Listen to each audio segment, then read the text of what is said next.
And we're about to get things started for the 5th annual World Super Touring Championship. Boy, has it grown. And we couldn't have found a warmer place to start proceedings. We are at Maggiore Media Day on the West variant, using the full pit lane.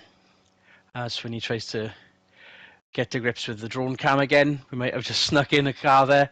We'll try our best not to tease that too soon. Swinny, keep still. It's been a while. Yeah, it has. I had a quick 5 minutes of practice with this thing, but it's been a good 12 months. So I'm having to relearn a lot of things here. We're sticking to blueprint quite well. The season starts as it normally does in Brazil. Quick visit to Australia.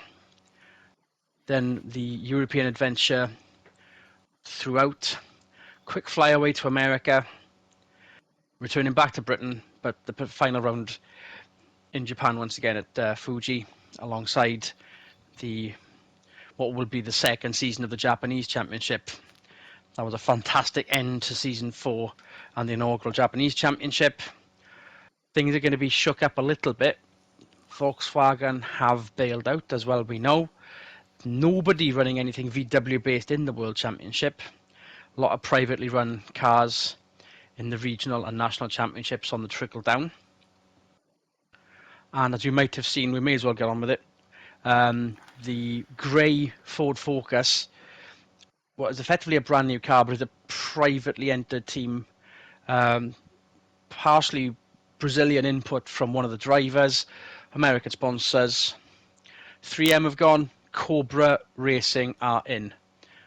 You've got Moreno there, you've got Carlos Moreno, and then Michele Zanardi in the 21.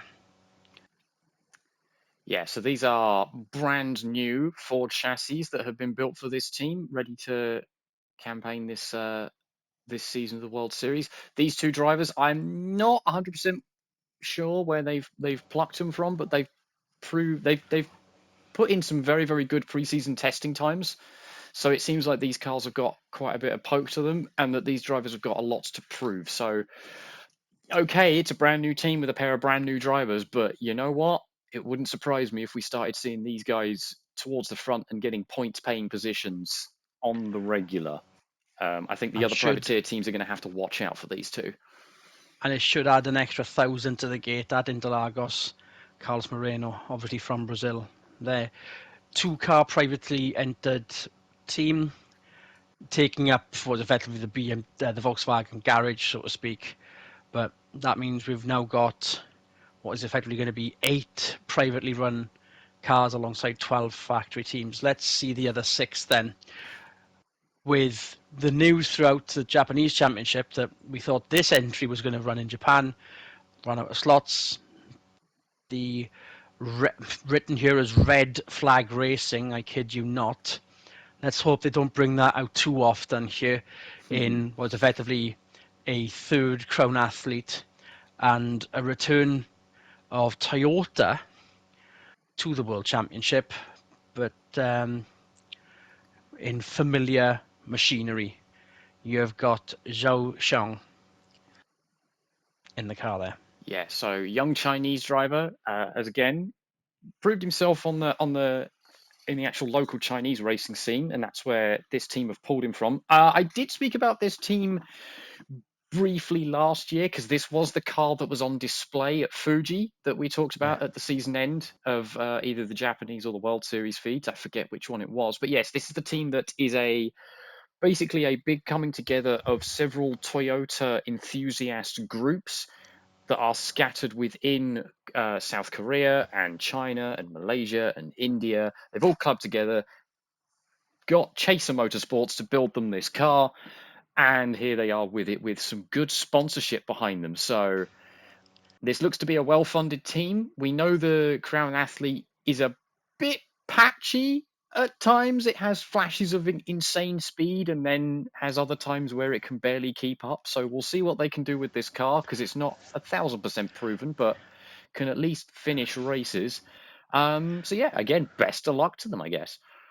It had flashes of brilliance, definitely in the first series of the Japanese Championship, but everyone else caught up. I will be greatly surprised if this gets any level of front running in the privateers, let alone overlapping the tail end of the Works 12 at the front of the field there. Um, yeah, the name kind of sparks a bit of concern, but that's what they've named themselves.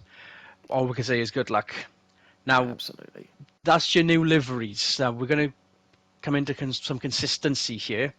PKP Racing with the M4.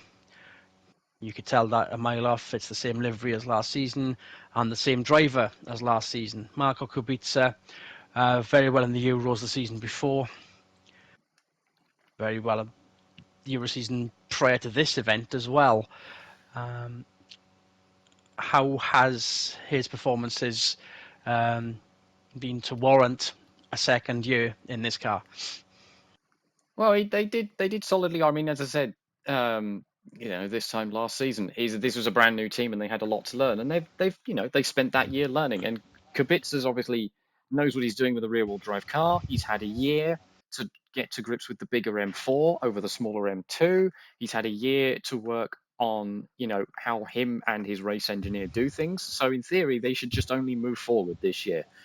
Um, but of course, once a green flag drops and the chaos begins, all battle plans are out the window, aren't they? So we'll see what happens. Obviously, Kubica is still on the BMW payroll. He's not taking part in the European Championship this season. This is his only focus. Is this M4 right here? So he will be solely focused on going for privateer glory this season, and he's not splitting his effort between the two championships. So again, hopefully we see this team get consistent points finishes and do well for themselves.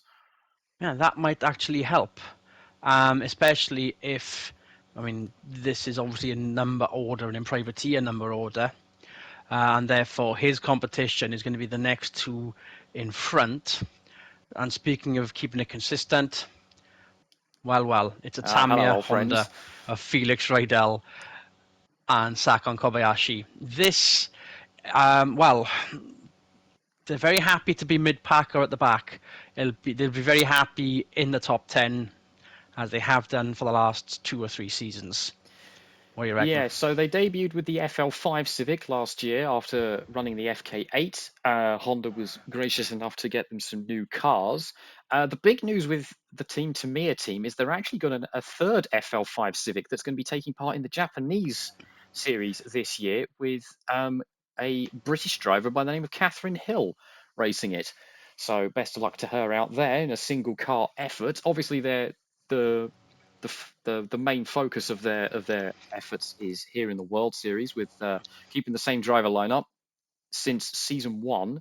This team has really been big on the consistency, and I think this is the furthest up the grid they've ever started a season. So they'll definitely be looking to maintain that at least, because I think they're getting a bit bored of running cars 19 and 20. And it's going to be of interest to Rydell if he doesn't get bored of this car and this championship and want to switch to either better things or retirement if things remain stagnant. And with consistency, then further up the grid we go, and it's fairly obvious who the next privateer team is. And I can see Swinny's droning over the Duma DHL car. Now, we're so used to seeing one of these. We're so used to seeing Duma in one of these. Swinny, turn the drone camera around. You know why. There's the second one. Liam Hartley, DHL have finally bit the bullet. We were expecting them to do this perhaps in the last 2 seasons. So having done so well as privateers, having 2 cars in privateers, I don't think that's going to change whatsoever. Duma and well, it's a rookie in that car. maybe they picked the right one. Well, here's hoping. Liam Hartley, hailing from New Zealand, so this is the sport's first Kiwi driver. I'm sure Jamie Webber, being an Australian, will be thrilled about that. Yeah, it's going to be interesting. Obviously, this team has proven themselves, especially with their initial season with the BMW M2. We know this Alpha's quick. Dumas got some good results in it.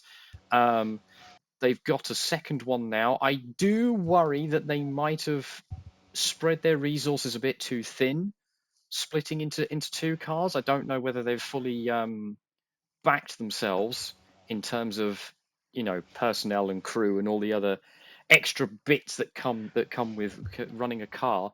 Um, yeah, like in theory they should do well, but I do have slight concerns that getting a second car out in the grid is actually going to do more harm than good. But hey, we'll have to wait and see. Maybe it's the right time to do it, but Sweeney does raise some valid discussion there. Maybe they would have spread too thin the season before, and raising the name Jimmy Webber does make sense because Jimmy Webber was in the DHL M2 that got him the M2 Driving the Works entry for season 2, I believe, Yes. of the Worlds. And there's your privateers. We're up to 8 of them. More worry for the guys above them. With Volkswagen gone, the poorest entry last season were these two. Consistency was key, but they needed to be a lot more than just present. Ford's 11 and 12, the Focus again, and same driver lineup: Carlos Palou, Marcos Salo. If last year wasn't make or break, this season they've got to produce this season, or someone at Detroit's going to pull the plug, I think. Yeah, potentially. I mean, you're not wrong. Consistency is key, but as you also said, if you're consistently finishing somewhere between 11th and 15th, you're not going to get the points all you need for the big glorious trophy at the end of it. So they've made some changes to this car, apparently. Some internal stuff to do with the engine. They wouldn't tell me what specifically, which is understandable. I can only hope that the changes they have made propel them up the grid a little bit because they definitely need to find something within these aging focuses. Maybe I have spotted something here. So when you get the drone around the Salo rear wing, and Yeah. then do the same thing with the Palou rear wing. For me, that I think that's just a differentiator, isn't it? That's just the One's black black and rear wing. one's white. I thought that was an upgraded rear wing on the Palou car. Then it's obviously just to tell the difference. And yes, you might need to, especially since the two DHL cars look a bit similar too. But there we go. Yeah. Good luck to Ford, and hopefully a good end to season 5. In front of them, then the not if Ford weren't underperforming, Honda definitely were. 9 and 10.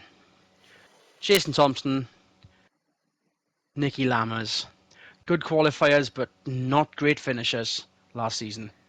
Yeah, that was really the big Achilles heel to this Honda Civic, is it would qualify so well, and then we'd get in and amongst the traffic, and you'd have to race offline to give other people room, and this is where these two cars just fell apart. So hopefully these two have, in the off season, really gone to work on their racecraft and worked with the engineers at Honda to make sure this car isn't so upset in dirty air. Not that these cars produce much dirty air, but sometimes it doesn't take much. So yes, again, we know they have speed. They just need to translate that qualifying performance into race performance. That's going to be the big quest for these guys to achieve Did this the season. did the Japanese Honda Works entry kind of throw things out of whack then? Because we saw how well they were doing in that national championship, a very very entertaining national championship, all things considered. Um, I wonder if that actually put some inroads into the world's effort. Yeah, there's some credibility to that theory because, of course, Suzuki and Scaife racing the Japanese series Hondas had pretty much the same kind of issues. They'd qualify well and then start moving backwards. So it might be a trait of the car itself. But yeah, I think your theory does have some credibility to it in that they went from just running these two cars to suddenly running four cars in two different championships. So hopefully they've covered the gaps, so to speak. Um, but yeah, we shall find out when things kick off, of course. So from the underperformers in the works field, these next two were effectively the best rookie manufacturer with some pedigree, it must be said, because Volvo have done very well in touring car formulas of old. This is Ekstrom and Ingram once again having produced the goods, shall we say. They weren't expected to win last season at all. Got three wins in, and that's why Ekstrom with 2 wins has the number 7, Ingram with the number 8. Let's hope it doesn't backfire for season 2, because sometimes a good first year means a second year that's not as promising. Yeah, it's just like a lot of bands that have really good debut albums, their second album doesn't meet the hype. Yeah, Volvo, of course, we know they're good. We know they're quick in a straight line. If anything, they are kind of the new Volkswagen of the grid in that they are quick in a straight line, but struggle a little bit with the corners. So hopefully they've worked on that in the off season to get the car to be a bit more nimbly pimbly through the twisty stuff. And we'll see what they can produce. They lost the war of the Team Yellow and Blue last season, so hopefully they can regain that one off of Renault. Not only on points but also on track as well. We saw how many times Ingram had the battering from both of the Renaults on track. Obviously, Stewards did get a word in to the Renault lot. We'll see further up. So Volvo's aim is the top 6, and that's the next 3 cars up. With the surprise element that BMW are running 5 and 6 this year. Not the not so much an underperformance. It's just that the other two in front of them just did a lot better. Jamie Webber in the 5, Sophia Schneider in the 6. Yep, so no change of BMW. If it ain't broke, don't fix it. They know they've got the speed to win. They know the cars have the speed to win. They know the drivers have the speed to win. Schneider was actually went winless last year, so she's definitely got a point to prove this season. As it was only Jamie Webber that managed to win any kind of races in for BMW last year. So yeah, I'm expecting them to sort of come back with a bit of a vengeance. And even if they fail to do that, obviously they're still very good at consistently being inside the top 10. So expect them to be in the title fight somewhere. It just depends on whether they are the main favourites or whether they're the dark horse option. They're still going to be there by the end of the season. And if Honda's qualifying to race performance told you what sort of championship they had, on a larger scale, the next two, Renault came out of the box like no one was going to beat them, and then just bottled it, but still managed to be the second best manufacturer season long, but with a completely new lineup now. Henri Bianchi has taken a step up, 3M privateer car last year, and one away from Volkswagen. Nico Wirtz, the last front-wheel drive World Super Touring champion, is team leader and with a lot of work to adapt. Maybe Bianchi, with the European pedigree of this car and this team, may be the one that will perform here. And hopefully they perform a lot better and sustain that performance ahead of the to try and beat the guys in front, and we'll see them later. What do you reckon, Oswini? Yeah, Renault have definitely got a point to prove after performing the biggest bottle in history last season.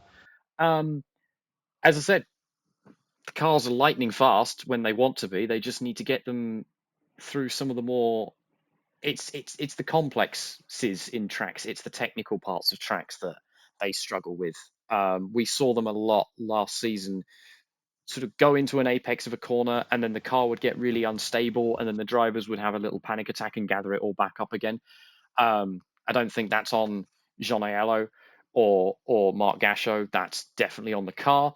Aiello and Gachot, of course, have retired. They've gone off to do more fun things. Aiello this year is racing in a mini championship that's supporting the European Super Touring Championship this season. So That I think has he's to be having a one of the lot of fun. strangest blood oaths I've ever seen. That if one's going to retire, then the other one does. I Yeah, I don't mean think they're very anyone close else. friends, so it is an odd one, but hey, who am I to judge? But yes, Aiello is going to have a lot of fun with the Mini this year, apparently. So yes, Bianchi, of course, was Renault Works driver in the European Championship. He was loaned out to the 3M team just so he got some experience on some of the circuits that the World Series go to, that the European ones don't. Ergo, Bathurst, Interlagos, any of the American tracks, etc., etc. So now he's been given the call up to the Renault Works team in the World Series. Kind of saw this one coming a mile off. This is not that surprising. It is Yeah. nice to see Nico Wirtz land on his feet from Volkswagen. Suarez has gone to the inaugural American Super Touring Championship to race a Golf in their TC category over there because they're doing a strange multi-class thing with V8 pony cars and things. So yes, I Nico Wirtz knows what he's doing in a front-wheel drive car. This Renault can be very, very dominantly fast. I think if they work out the foibles, Nico Wirtz might just run away with this championship this year. So a clean slate of wins. There was 6 between Aiello and Gachot last season. Let's hope that if BMW can't do the business, that Renault can, because dominant as it was towards the end of the season, it is effectively same thing again. Sabine Wittmann, the Green Goddess, #1 on the car, and Fabrizio Fisichella in blood red, car #2. If it ain't broke, for God's sake, don't break it again. Yeah, absolutely. The biggest change you'll notice here with the Alfa Romeos is some slight sponsorship changes, but that hasn't actually changed the overall design of the livery. You know what? I didn't even see that. TheAlitalias have gone. Yes. Um, but you couldn't even tell me. You had to point that out to me with the drone cam. It's the same sodding car. But, Well, yeah, I yeah, mean, new the liveries branding. are good. It's something I've always found amusing with Alfa Romeo is Sabine Whitman being so fast. It's never quite. Obviously, they're happy with it because she's still there, but it's never quite fit with their script because I think in their mind the red car was always supposed to be the faster one and the green car was supposed to back them up. Um, so I take a slight ironic amusement out of the fact, and there's not taking away anything from Fabrizio Fisichella. Of course, he's a very Yeah. quick driver. He's a multiple race winner. He has been the dark horse in a title fight for multiple years in a row now. So we know both cars have championship Uh, potential. It's just amusing that the one that has the pedigree is, I don't think, the one that Alfa Romeo wanted. But well, they've either both way, got here they 5 are. wins. It's just down to the fact that they need to be a bit more aware of what happens when they actually have to do the reverse grid starts to get a better. I mean, it's not like they haven't done it. It's just down to bad or good luck, however you see it, for Fisichella to end up with the #1 on the car, and maybe that'll be their impetus this time by. Yeah, entirely possible because yeah, that has. I mean, just as almost every team and every car has some sort of Achilles heel to it, the Alfa Romeos is definitely traffic, as you rightly pointed out. Every time that they dominated a race one and finished first and second, it means they would start ninth and 10th for race two and not really go anywhere. They couldn't pull off the overtakes, they couldn't get through the traffic. So that's the thing that they need to work on in the off season. And again, we will see. So calendar. We did mention the nations, but we didn't mention the slight differences in circuit. I mean, Interlagos and Bathurst are given, so was Dragon Trail Gardens and Maggiore West. Barcelona National, we're back to that venue instead of the F1 layouts we've gone back to the chicane variant on the national circuit, a one ring that really doesn't change. Nürburgring Sprint, maybe that doesn't change either. Deep Forest, same again. Biggest surprise is Road Atlanta. Obviously, they circulate the American round. I would think that's a very good touring car venue, even if it's meant to be one of the biggest sports car races of the last 20 years. Brands Hatch Grand Prix, Fuji Grand Prix. That's your 11 round calendar then. So the new element is effectively Road Atlanta. But given the amount of undulation in other circuits, I think nobody will be kind of lost at that circuit at all there, Swenny. Yeah, absolutely. I'm looking forward to what they do at Road Atlanta. Even though it is such a historic sports car venue, it's quite narrow. The lap isn't particularly that long. Um, so it'll be interesting to see how they set the car up. Because do you set the car up for the the beginning sector with all the tight twisty bits going up and down the hills, or do you set the car up to be a bit more trimmed out so you can get a really good head of steam going down the backstretch before you go into the chicane at the end of the lap? Yeah, it's going to be an interesting one to see for Road Atlanta, and it's nice to see another new track on the calendar.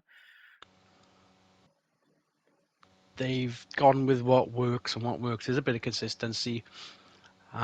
Just that the American kind of has to be different, given how many different circuits there are out there. And of course, that will be a support round to the American Double Class Championship. Whether we'll get to see any of that, keep your eyes on this channel, find out more. And yeah, we'll be ready for Brazil in about 2 weeks' time. On behalf of Michael Swinnerton, this is Adrian Michael Reese. Good racing, everyone. Hello, all. We're going to give you a quick look behind the curtain here. So, I run these races in custom race mode. I then save the replays and we record the replays. A few weeks ago, either I did something wrong or my copy of Gran Turismo 7 messed up, and the replays I had saved gone because I had to uninstall the game and reinstall it. So the first set of races you're actually going to see is round 4 of the World Super Touring Championship, which ironically is here at Maggiore. Quick roundup of rounds 1, 2, and 3. Brazil, Nicky Lammers got his first ever race win. Round 1, race 1. The Honda just did the business. Omri Bianchi then got his first win for race 2. Bianchi then followed it up at Bathurst with Ingram getting race 2 there. And then at Dragon Trail Gardens, it was Nico Wirtz and Fabrizio Frisicella that took those race wins.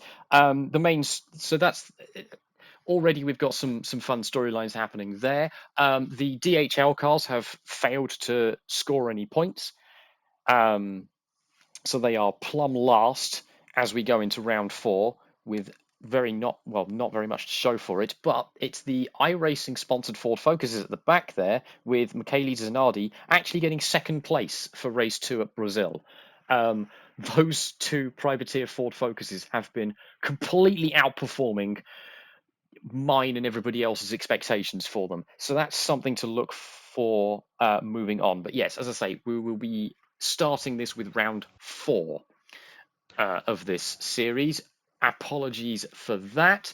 As a quick other side, if you want to keep up with the European and the Japanese series and the new support rounds that I'm running for all of them, so that's the GT Auto Civic Cup for the Japanese series, the European Championship is being supported by a mini championship, the Euro Mini Challenge, and the World Series here has got an Alpine one make of the International Alpine Cup. All of those, instead of recording them like we do for this, I am just sharing them straight away onto Gran Turismo. So for those of you who have the game, go on Discovery, type in the search tag Super Touring, all one word, and you will get everything that I have uploaded onto GT to date. Which is it's all of the Japanese stuff, most of the European races. I did lose a few of them with the reinstall. I'm not able to do anything with the American Championship because the races are too long. quite frankly, because I'm doing single round races for them, and they're sort of 45, 50-minute races, and it won't let me upload those or share those replays onto Gran Turismo, annoyingly. So, hey ho. The American series I'm running sort of offline, off camera, just to test that the thing works. And then once I've made the necessary changes, me and Adrian here will be doing that for season 2, most Not likely. only not only is it too long, but the actual formula doesn't really work, does it? We try to do multi-class It's and one the of those AI. where if I could have like almost double the number of cars on track, it would be fantastic. But it doesn't quite work. So it's kind of fun, but it's not all there. So yeah, I'm gonna make some changes to it. I'm confident with the changes I have chosen already. So yeah, we'll run through the remainder of the World Super Touring Challenge Championship, which of course is rounds 4, 5, 6, 7, 8, 9, 10, 11. And then So I we'll may crown as a winner well, at Fuji, and then we'll move on to what the next season brings. before we end the video, then what I may as well do, you've given us a roundup of the actual race winners. Yeah. But what we should do before we go into round 4, then I'm looking at the actual round 3 points here. Yes. I'll just do the top 5, and it's Henri Bianchi leading the championship. So Renault have kind of got it right to a degree this time by. We got Ingram P2. So Volvo have kind of exceeded what we expected in the media day. Nico Wirtz is third, so Renault are It's definitely all yellow and making blue. it's all yellow and blue. Fisichella fifth and Nicky Lammers fifth. So Honda are also putting a word in. And then privateers, it is Michele Zanardi and the Cobra looking to be privateer champion there. Yeah, that So second obviously, place Michele Zanardi got at Brazil really propelled them up the standing. It just shows that like with this point system, 30 for a win, 25 for second, 15 for third, getting podiums seriously boosts your championship hopes, because like obviously there's points for the top 15 and yada yada yada, consistency is key, get point finishes, but getting podiums, consistent podiums, that's where you're really going to win a championship, because the jumps in the points differences are so big. The other thing to point out is on the unfortunate side of things is Ingram's got a win. He's having a good year. He's in contention for the championship there. oh yeah, I've just seen Unlike where his Ekstrom is. teammate, Kenny Ekstrom has just struggled. They've not got the setup right on that car at all. I mean, he got a pair of top tens at Brazil, Australia. He was outside the top 10. Croatia, he was outside the top 10. He's in the points, but not getting enough, and he's getting outplayed by everybody around him currently. So they've got a lot of work to do to get that Volvo up to where his teammate is able to put it on the grid and on Ooh. the podium. Let's see what the Italian valleys bring when we get some proper racing done for a change. So obviously we apologise, but technically not our fault. Might have been my Blame. fault. I don't know. Well, you can tell what my side of the story is. I'm not blaming you at all, but yeah, um, not a lot has changed at the front of the field in terms of liveries, even if that Alitalia sponsor doesn't really exist anymore. Thanks to I've forgotten the name of the actual commenter that pointed that out towards the end of last season. It had to change then, didn't it? Yes, I But had yeah, no idea it had gone bust as a company, so that one is fully on me. But if we're continuing the peek behind the curtain here, I just on the little search function in the GT7 livery editor, right? I just put in Italy as a country, and I just got yeah. all like a bunch of Italian brands, which is why you've got like I'd never heard of Electroline before. They do like home appliances like kettles and things, if I remember rightly. And then this sponsor Oh, here, Illy, it's like a grocery store chain, if I remember rightly. So I'm doing some research. some, if not all, and neither do I. So we'll see how inept we are when we get some racing done. Next time you see one of our videos on Swinny 57. And yeah, just once again, good racing, everyone.